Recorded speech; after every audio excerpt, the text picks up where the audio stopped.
I want to give all the glory, all the honor, and all the praise to God the Father, God the Son, God the Holy Spirit. I want to welcome each one of you, my brothers and sisters, for our weekly message. God has been so gracious to each one of us. He protected us so far for the last over 6 months during this tough corona time. And for the last 6 weeks, God has been so gracious to me and my daughter and granting us special grace because of all of your prayers. So we are coping up with life once again. So we want to thank you. Continue to uphold us in your prayers. I want to pray before we open God's word for our weekly message. Let's pray. Loving Father, we want to thank you so much for Jesus and his sacrifice on the cross of Calvary. It's because of Jesus and his death on the cross for each one of us, we can come to your throne of grace boldly at this time. Lord, teach us from your word the purpose for our life on this earth, especially at the ending of this end time, where many people lost meaning for their lives. Speak to us, Lord, so that we can be touched by your grace today. Bless all of our brothers and sisters who are watching this program, because I pray in Jesus' precious name. Amen. My brothers and sisters, today we want to learn from God's word. Many people are asking this question: what is the purpose for human life? What is the purpose for human life? Or they're asking, what is the purpose for my life? Or what is the purpose for our lives in this ending of the end time? This is more important. What is the purpose for our lives on this earth in this ending of the end time? Because we are living in the last generation on this earth, the last generation people. And because of coronavirus, all of us know, our lives shattered, dreams of many people shattered, and plans of many people shattered. Now, some of the families are going through so much of grief because they lost their loved one because of this COVID-19. And they cannot help but ask this question to others and say, what is the purpose for my life on this earth in this ending of the end time? What is the purpose? Let us look at the Bible. What is the purpose for human life? What is the purpose for each one of us and our lives in this ending of the end time? And Christ created, that is God the Son, whom we call in the Old Testament. He created Adam with the clay. Though, this is in Genesis chapter 2. Though God used clay to form Adam. But I want you to realize, my brothers and sisters, we are made in the image and the likeness of God. We are told in Genesis chapter 1 verse 26, let us make man in our own image and after our likeness. Surely, human beings are only the beings on this earth made in the image of God, in the likeness of God. Though we are small in size. That's why Psalmist says, Psalm 8 verses 3 to 5. When I look at the sky, when I look at the earth, when I look at the creation around, the huge mountains and huge animals like elephants, then what is our size after all? We are little. We are very small. But though we are little, referring to human beings, God has a very, very special concern. And Why? Psalmist says, why God is taking so much interest in human beings? Because God created only human beings in His image and after His likeness. Though other living beings, maybe elephants, maybe those days dinosaurs, or any other huge animal you can think of. In size, yes, they are so big. But we are special in the sight of God. God made human beings with a purpose. That's why God said, Genesis chapter 1, verse 28 onwards, which said, Adam, you have to have dominion over everything on this earth.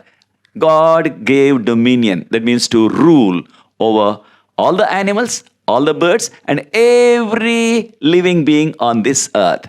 And you have to subdue it, the entire creation on this earth. That's what God told. That's why God had a special place and a special plan, a special purpose for human life.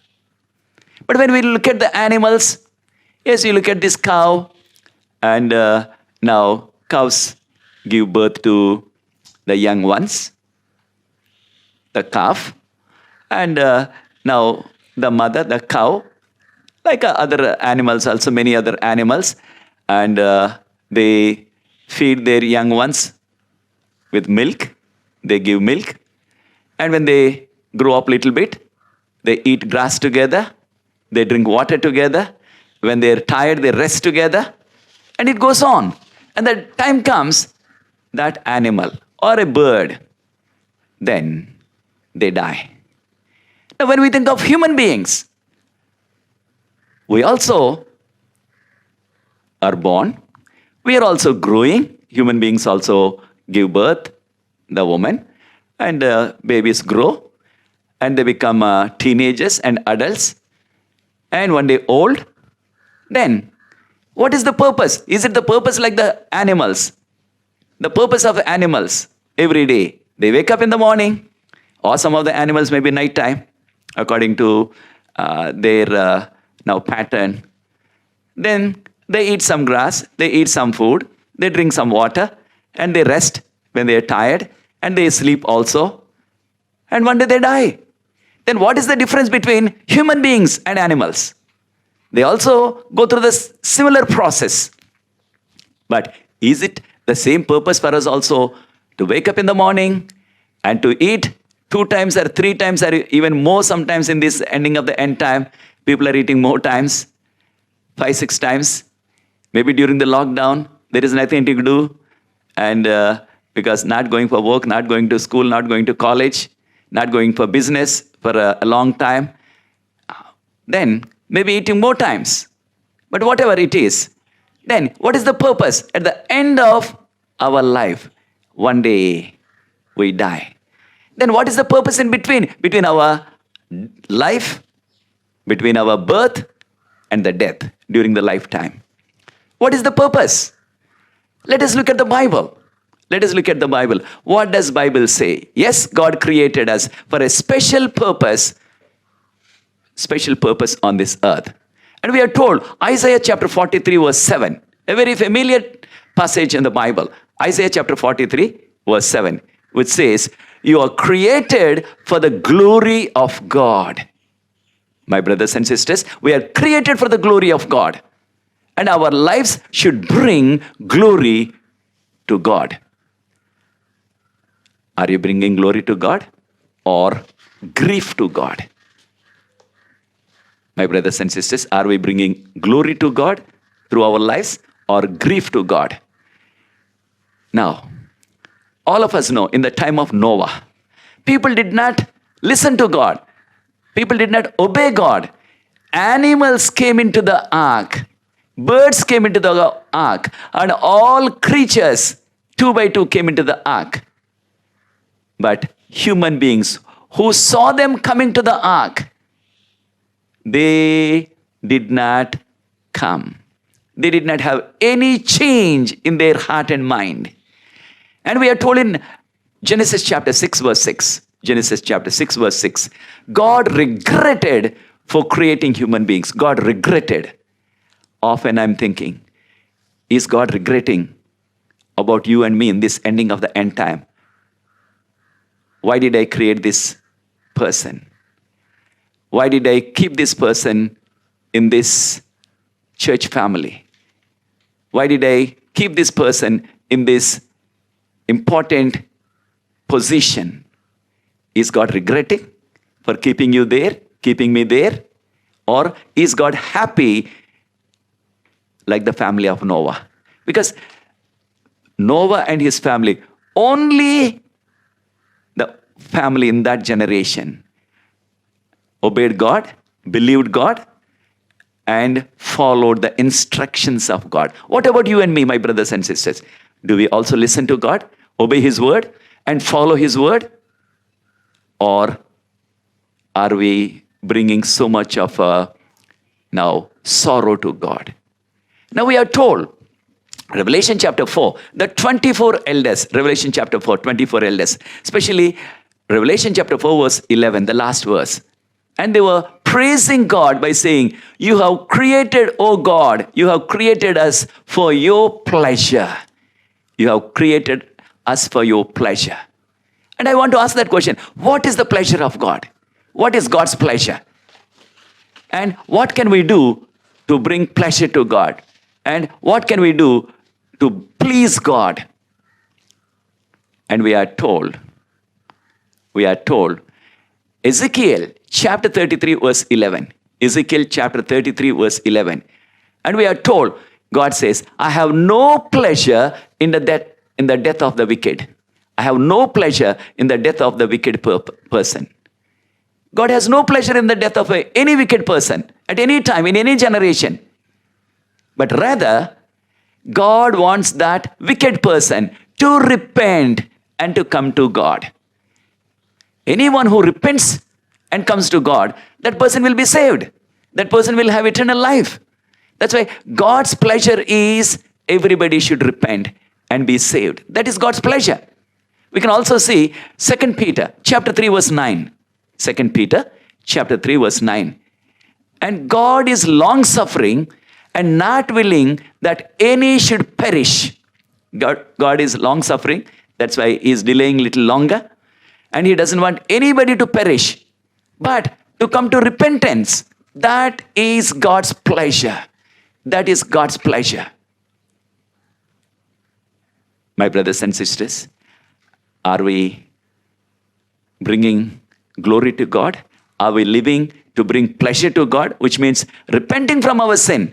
Come to God, confessing our sin, so that God can grant forgiveness freely. Jesus now took that death on the cross. Now, among all the death penalties on this earth, all of these generations, which means the death penalty in any generation you can study, you can find out that death by crucifixion is the most cruel, most painful, and most shameful death. And Jesus took that one in our place for you and for me. Because of the blood which He shed on the cross of Calvary, we are healed. And we have eternal life. That's what we are told in Isaiah chapter 53, verses 3 to 5. And also we are told, John chapter 3, verse 16, a familiar passage to each one of us. For God so loved the world, and He gave His only Son, so that whosoever believes in Him should not perish, but have the eternal life or everlasting life. That's why it is God's plan. It is God's purpose for us to have salvation. Every sinner must be saved. Every sinner should not perish, but have the everlasting life. But a choice is given to us, because we the human beings are created with the power of choice. Angels also are given power of choice. Then if you use that power of choice on this earth during your lifetime, then respond to His grace, respond to His gospel, and confess sin. Surely Jesus will forgive any sinner and every sinner. His death on the cross can save every sinner on this earth. That's why we say the blood of Jesus is so efficacious. And the blood of Jesus, which he shed on the cross of Calvary, can save every sinner from the beginning till the day of second coming. Not only that, if something happens, if all the other worlds also fall into sin, just only this is hypothetical, just only we are using like an example. Thank God they're all now righteous worlds and they're living a holy life. They did not fall into sin. Even if they fall into sin, this one crucifixion or one sacrifice of Jesus on the cross of Calvary can save all the beings in the entire universe. Jesus' blood, the blood of Jesus is so powerful to save everyone. That's why we are told, 1 John chapter 3 verse 1. 1 John chapter 3 verse 1. What a manner of love God has bestowed upon us in the form of Christ. What a manner of love. Yes, the purpose for our life is to live for His glory, to bring pleasure to God. Now, when Jesus was on this earth and He taught on this earth to His disciples some of the symbols, or He used some symbols to teach the truth. He said, "You are the salt of the earth." Now, this is researchers tell us today. A good number of researchers are telling more and more now that sea salt, or sometimes we call crystal salt, it is better than what we call today the powder salt, or what we call iodized salt. So that natural salt, sea salt, is much, much better for our use. Yes, our body needs some amount of salt each day, because when we work and when we walk, especially in the sun, now we sweat and salt comes out from our body. It needs replenishing. We need some amount of salt. Not so much, but if the salt is more, if you are taking more intake of salt, then the medical personnel are warning us, you may develop blood pressure. And that is more dangerous. But at least enough for our body. But one thing we know, salt adds flavor to your food. Whatever the food you make, whatever the food you eat, little bit of salt is needed. Without that, how tasty, how costly the food may be, that is tasteless. We can't even eat it. But now we have to learn a spiritual lesson out of that. Is your life now added flavor because of Jesus and His grace? And Jesus said, "You are the salt of the earth on this earth." Are you, my brother? Are you, my sister? Knowing the truth, knowing the remnant truth, knowing the commandments, knowing the Bible, are you like helpful and useful to others like salt? Salt is helpful, useful to others. And also, all of us know salt preserves food. When we make pickles of mango pickle, or then tomato pickle, and lemon, gooseberry, all kinds of pickles they make. But in that pickle, if they're not adding the salt, and within a short time, few days, then all of that nice pickle gets rotten and it spoils. So salt preserves along with other ingredients. Salt is essential. Likewise, we have to learn that important spiritual lesson. We the believers in this ending of the end time, are you like the salt for the lives of others so that those people can be blessed? So we want to learn that important truth. Be a blessing to others, because the purpose for our life on this earth is not just living for ourselves like animals. Animals do that. They live for themselves. But we are to live for the glory of God. For the glory of God. So, a part of bringing glory to God is to be a blessing to people around us. That's why Jesus also used another one. This is found in Matthew chapter 5. Matthew chapter 5, verse 13. You are the salt of the earth. Matthew chapter 5, verse 16. Jesus said, you are the light. You're the light to the earth. Surely all the human beings, animals, birds, and also the trees and the grass now need light. Without light, if there is no light, if the darkness continues, then the whole life comes to standstill. Because trees and grass, plants, they make their food, what we call photosynthesis. Because now using the sunlight. And without sunlight, our lives will perish. Sunlight is so important. The light. That's why God created light first. God created the light first. Now, Jesus is comparing. Now, you are the light. We have to shine our light to others. And the researchers, many researchers are now saying today, people who are living in places where there is less light. I know there are places there is less light. Sometimes half the year there is no proper light. Half the year they have darkness in some North Pole areas, Alaska, many other places. But such people who live in much of the time in darkness, now they're developing so-called now that stress, so much of stress, and also so much of depression. They're developing, they're struggling, they're suffering from depression. And often, deep depression leads people to madness. It's because they do not have proper light or enough light. That's why Jesus was comparing us as his people. We should be light to the world. But I cannot be light, or you cannot be light to the whole world. Only Jesus is the light to the whole world. Jesus is the light of the whole world. John chapter 8, verse 12. But as the believers, as the followers of Jesus, we can be that little light in that village, that little light in that street, that little light in your neighborhood, that little light in that colony where you live. Little light.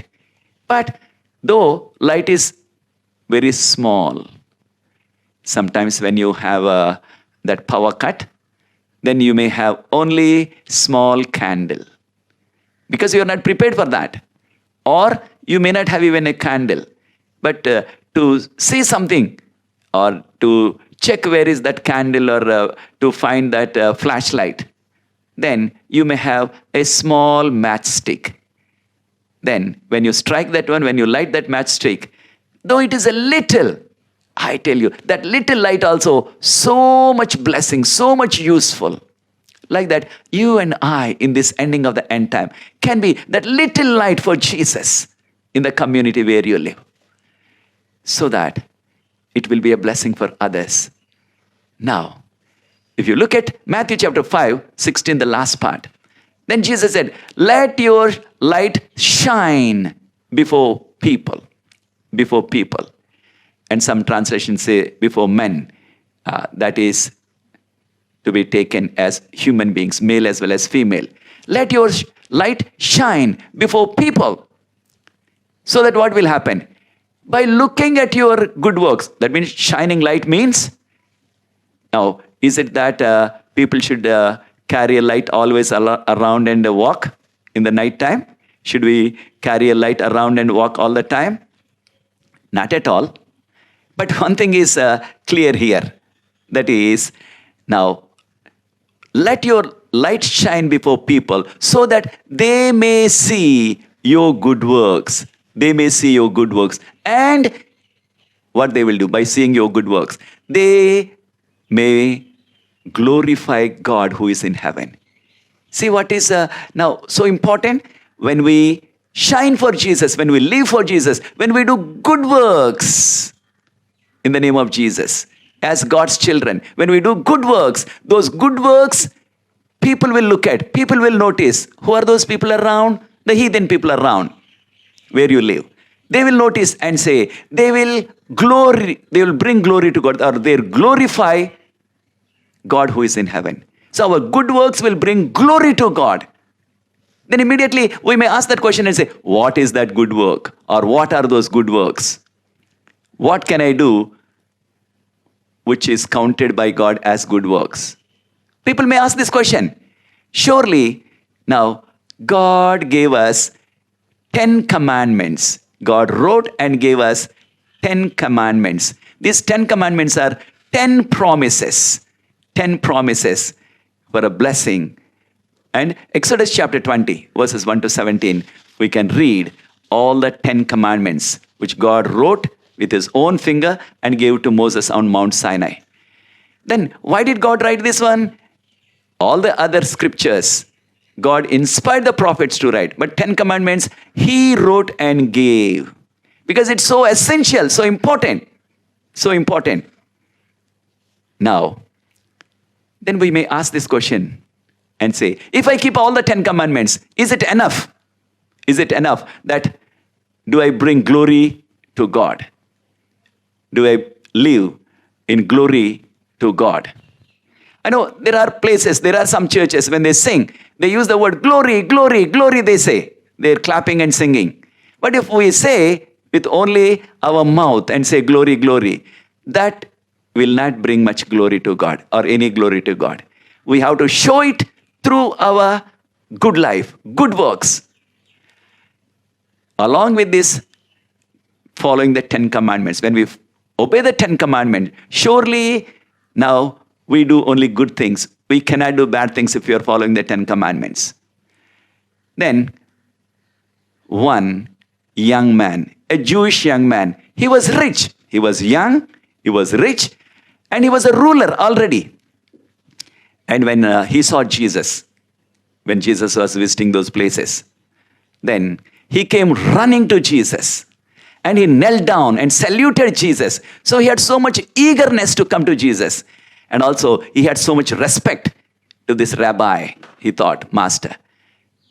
So he saluted him.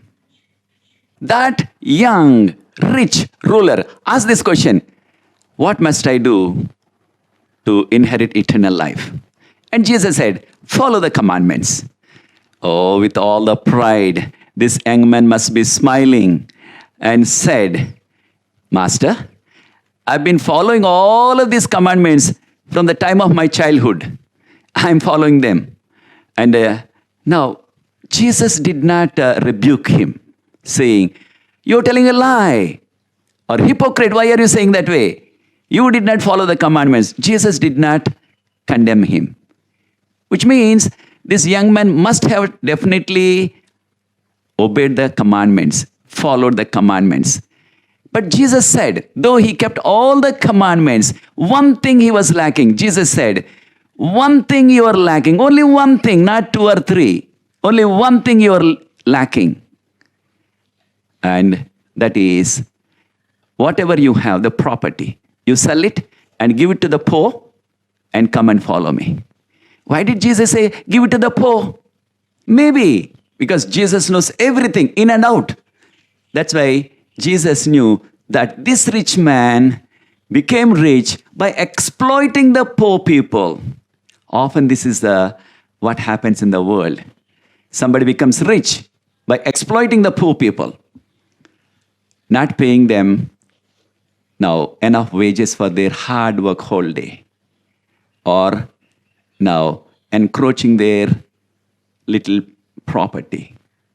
Whatever the way, surely he must have exploited. That's why Jesus said, sell and give it to the poor and come and follow me. We have to learn that lesson also, my brothers and sisters. Are we also exploiting the poor? Many times, like this rich young ruler, we are thinking, oh, I'm following all the commandments. I'm not doing bad things. I'm not doing wicked things. I'm living a good life.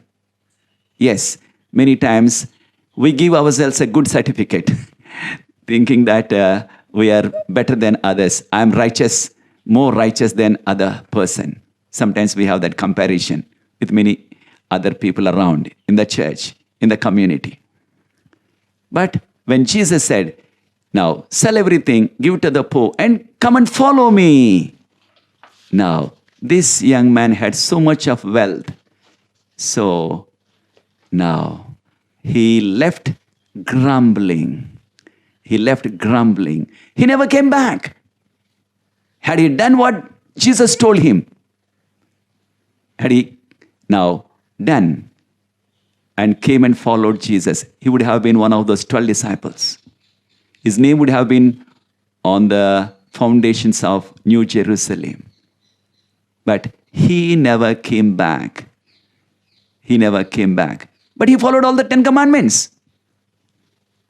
But now, I want you to know, my brothers and sisters, in the days of Jesus, Pharisees asked this question. Matthew chapter 22, verse 37 and 38. Matthew 22, verse 37 and 38. Regarding this law, the commandments. And they said, Master or Rabbi, which is the greatest commandment out of these 10? Which is the greatest commandment? And Jesus said, love your God with all of your heart, with all of your mind, with all of your life. Love your God. Yes, this is what is essential, loving God. That is first point, which means Jesus summarized the 10 commandments into 2 points, 2 sentences. Love your God with all of your heart and all of your mind. Now, then second one, Jesus said, love your neighbor as yourself. Now, the first 4 commandments out of 10, the first 4 commandments are connected with God, loving God, loving God. Then the last 6 commandments, that means commandment 5th up to the 10th, you should honor your parents so that you can live longer on this earth, and should not murder, should not commit adultery, should not steal, should not bear false witness, should not covet anything which belongs to your neighbor. All of those 6 commandments are connected with our fellow human beings. So 10 commandments are showing 2 relationships. One, our love to God, our love to our fellow human beings around. Now, like this rich young ruler, we are also good at our relationship with God, loving God, not worshipping any idol, not taking his name in vain, worshipping him on the 7th day. All of this is surely now easy for us. But the second part, the commandments 5th to 10th, that is also a big challenge for us. This young ruler now failed in that one. His relationship with other human beings, fellow human beings, he failed in that. He thought, I'm keeping all the commandments. I did not murder. I did not commit adultery. I did not steal. I did not bear false witness. I did not covet anything which belongs to my neighbor. He must be counting. But he forgot the principle behind the commandments, that is, loving them. If we love our neighbor as yourself, if you love your neighbor as yourself, surely then that murdering or committing adultery or stealing, bearing false witness, those things will not have any place in our life. That's why loving others is important. Sometimes we may have dispute with someone, the spiritual family, the church family. When we go to church, then that person with whom you had some dispute is sitting there, and the whole pew is empty. There is place. But what feeling comes in our mind and our heart? We are not willing to sit there next to that person or in the same pew. And sometimes all the other places are full. Then what happens? They go out and stand rather than sitting in that place where there is so much of place. Empty, the whole pew is empty. Just because somebody with whom you had dispute, you don't want to sit. Did that happen to you any time, my brother and my sister? Sometimes our Sabbath school lesson study discussion will be a big battleground for people. They agree, sometimes they disagree with some point, and some people take it to their heart. And now they get angry. There are places which I heard, some people, they're hurt so much because of that tough discussion during the lesson study. They stop going to church. They stop coming to church, some places. That's why, surely, how is our relation? Do you love your neighbor as yourself? Do you love your neighbor? If you want others to respect you, to love you, to greet you, then we have to do the same. We are not above anyone. We are also equally sinners like any other person. Maybe somebody is rich. Maybe somebody has a big job and good job. Maybe somebody is a leader. But it doesn't mean that person is above everyone. That's why let us realize this truth. Love your neighbor as yourself. This is the second most important commandment Jesus said. So Jesus summarized all the 10 commandments into these two principles: loving God and loving our fellow human beings. Do we do that? Especially the second part, loving our fellow human beings. This is important because we are missing that one. We are lacking that one at this ending of the end time. Like that rich young ruler, he never came back. He never came back. Now, we are in the ending of the end time. That's why terrible things are happening. All of us are realizing that. And Jesus told a parable in Matthew chapter 25, verse 33 onwards. The parable of sheep and goats. And the shepherd separated them, separated sheep and goats at the end of the day. Then Christ was telling this parable. And after that, he taught them an important lesson. Because many times we are thinking, who is my neighbor? Who is my neighbor? Surely Jesus now emphasized this one with our human relationship. Now, surely that not only loving God, we have to love our fellow human beings around. May not be your own language, may not be your own religion, may not be your own, let us say, family. But still, they're human beings created in the image of God. Created in the image of God. And also Satan now brought into the church in this ending of the end time a separation in the name of languages. Separation between people in the name of languages, different languages. And separation in the name of color, our skin color. And separation in the name of tribes, different tribes. Separation in the name of castes. Surely Satan brought all of this one. But Jesus says, love your neighbor, whoever that person is, whatever the color, whatever the tribe, whatever the caste, whatever the language.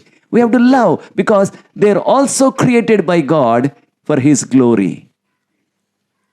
We have to honor them. We have to love them.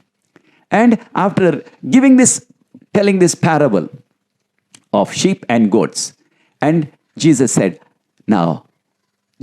I was hungry, you gave me food. I was thirsty, you gave me drink. I was a stranger, you gave me place.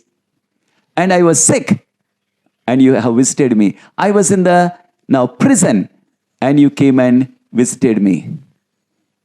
And those righteous people now would ask and say, Lord, when did we do these things to you? When did we see you hungry and gave you food? When did we see you thirsty and gave you drink? When did we see you without clothes and gave you some clothing? When did we see you a stranger took you in?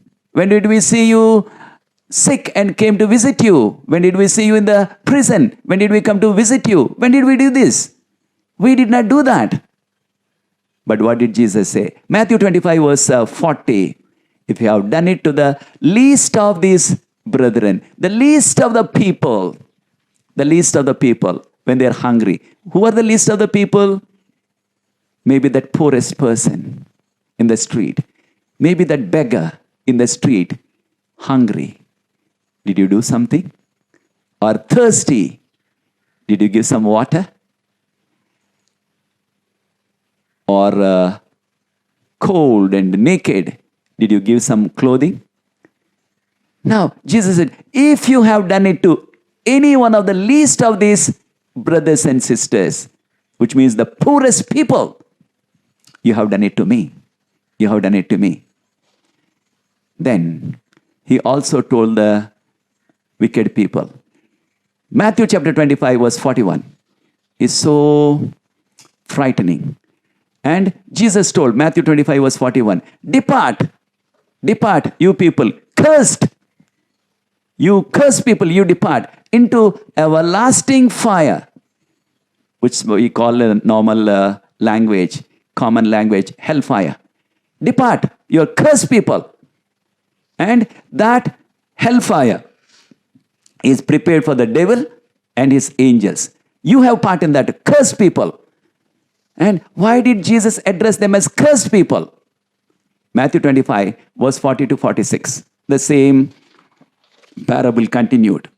The same exhortation continued. And Jesus said, I was hungry, you did not give me food. I was thirsty, you did not give me any drink. I was a stranger, you did not take me in.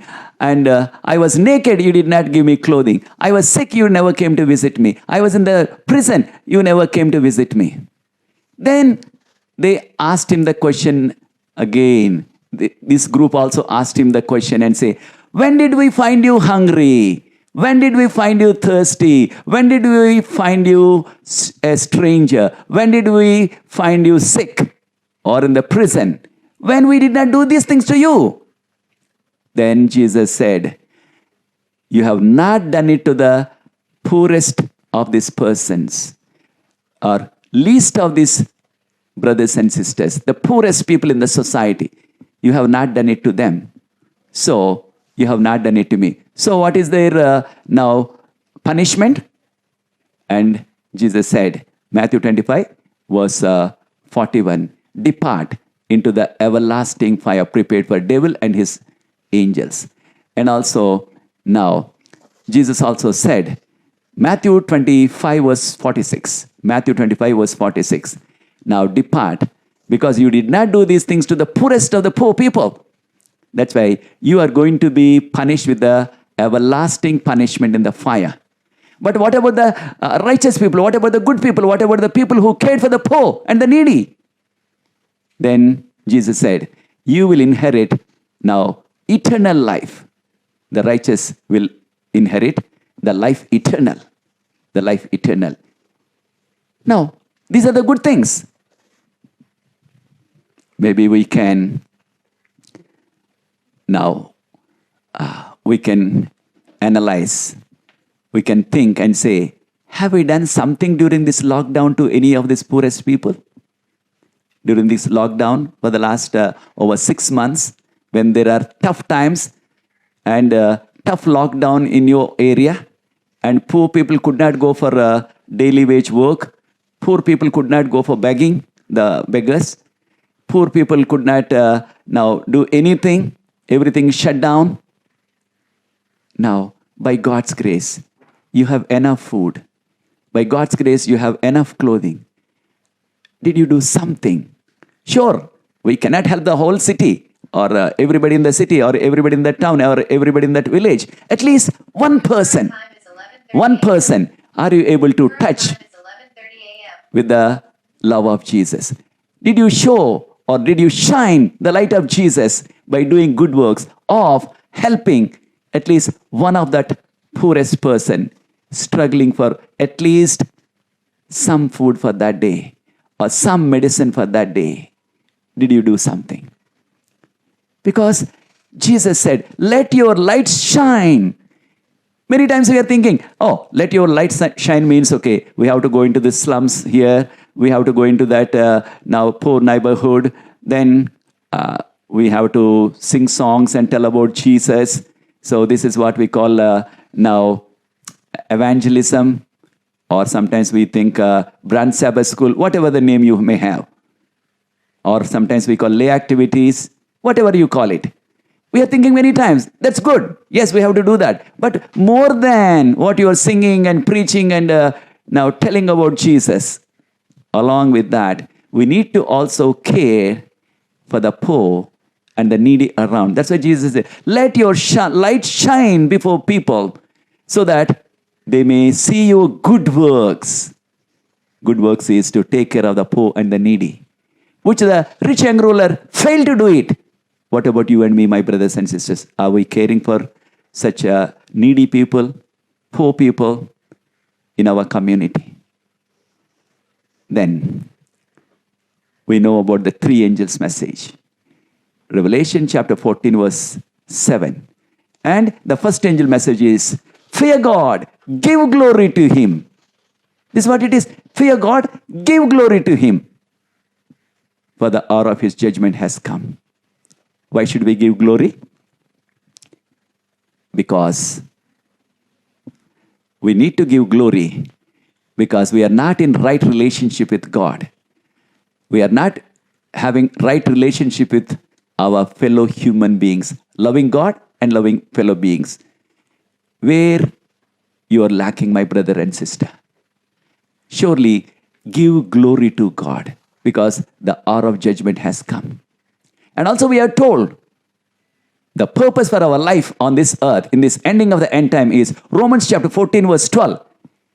Now we have to give an account to everything what we are doing on this earth in our life. Everything, good as well as bad. Whatever we do on this earth, whatever we speak, whatever we see, everything comes into the judgment. This is what Ecclesiastes chapter 12 verse 14. Everything comes into the judgment. That's why we cannot escape. That's why our life, the purpose for our life in this ending of the end time is to live for God's glory because we are created for His glory. We are created for His pleasure. We have to live for God's glory. And we cannot escape from God's judgment. Then, how can we bring glory? And we are told, 1 Corinthians chapter 10 verse 31. 1 Corinthians chapter 10 verse 31. Whether you eat or drink or do anything, do it for the glory of God. Surely, not only through our good works, but our personal habits, what we eat, what we drink, what we do in our personal life, also brings glory to God. That's why as God's people living at the end of this end time, as we are living in this ending of the end time, surely we have to bring glory to God in what we eat, what we wear, what we drink, what we watch, what we read, and what we practice, what kind of business we do. Everything counts. Everything is added. That's why, my brothers and sisters, are you bringing glory to God in your personal life every day? Why? Jesus is coming soon. Jesus is coming soon. That's why, surely, Jesus is calling each one of us and say, my son, my daughter, I have created you on this earth as a human being for my glory. I have created you in this ending of the end time for my pleasure. I have created you with a purpose. The purpose is to live for God and to turn to God and to repent and be saved eternally, not for a while, eternal life. If it is your decision, and say, I want to fulfill the purpose of God in my life. What are you doing for Christ? What are you doing for Jesus in your life? Are you bringing glory to God in everything what you do? Are you bringing glory to God with your time, with your talents, with your money?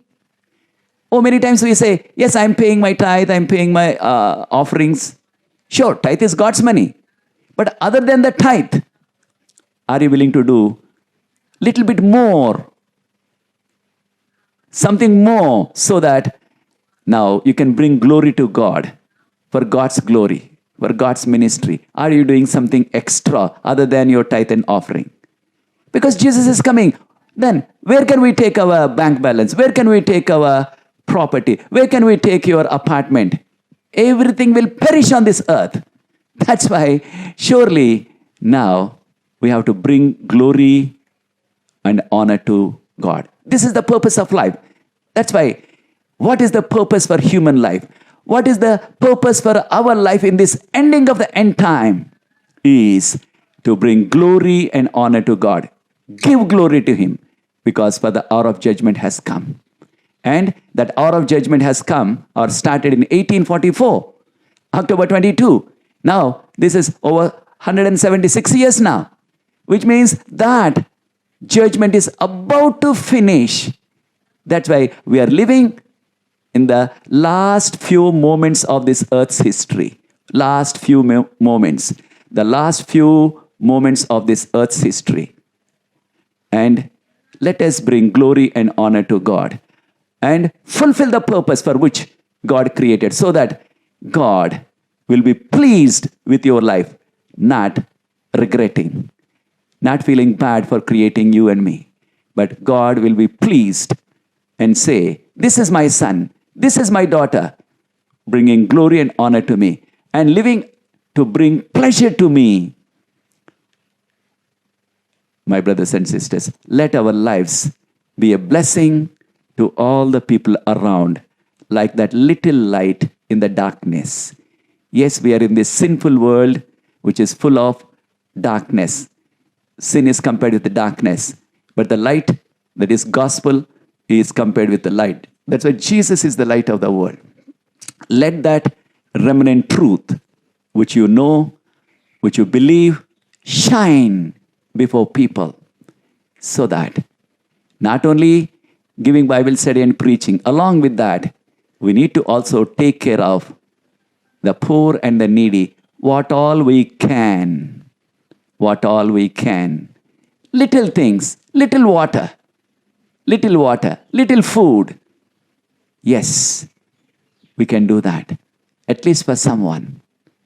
What are you doing for Jesus in this ending of the end time? May the Lord bless each one of us to fulfill His purpose for which He has created us, that is for His glory and for His pleasure. If you want to say, and I want to fulfill the purpose of God in my life, for which He created me on this earth, in this ending of the end time, to bring glory to Him, to bring pleasure to Him. If it is your decision, join with me. I want to pray a special prayer. Loving Father, we want to thank you so much for Jesus and His sacrifice. Thank you for helping us to understand from your word. Our life has a purpose. Lord, you have created us for your glory and for your pleasure. And help us to fulfill your will and your purpose in our lives in this ending of the end time, so that we will love you, and also we want to love all of our fellow beings around us, so that we can shine for Jesus, the light of Jesus, by doing good works, so that others can see those good works and glorify you who is in heaven. So that through our lives, some lives can be touched on this earth in this ending of the end time. Make us as a blessing to others. Make us as little lights to people around. Thank you, Jesus. Come soon and take us till you come back. Help us to live for you, bringing glory and honor to you. Because I pray in Jesus' loving name. Amen. Thank you, my brothers and sisters. God be with you. God bless you. And we'll meet you again next Saturday evening. Until that time, let God's peace and blessing be upon each one of us. Continue to uphold me and my daughter for God's peace and God's blessing and God's comfort, as we are trying our level best slowly to cope up back into life. Thank you. God be with you.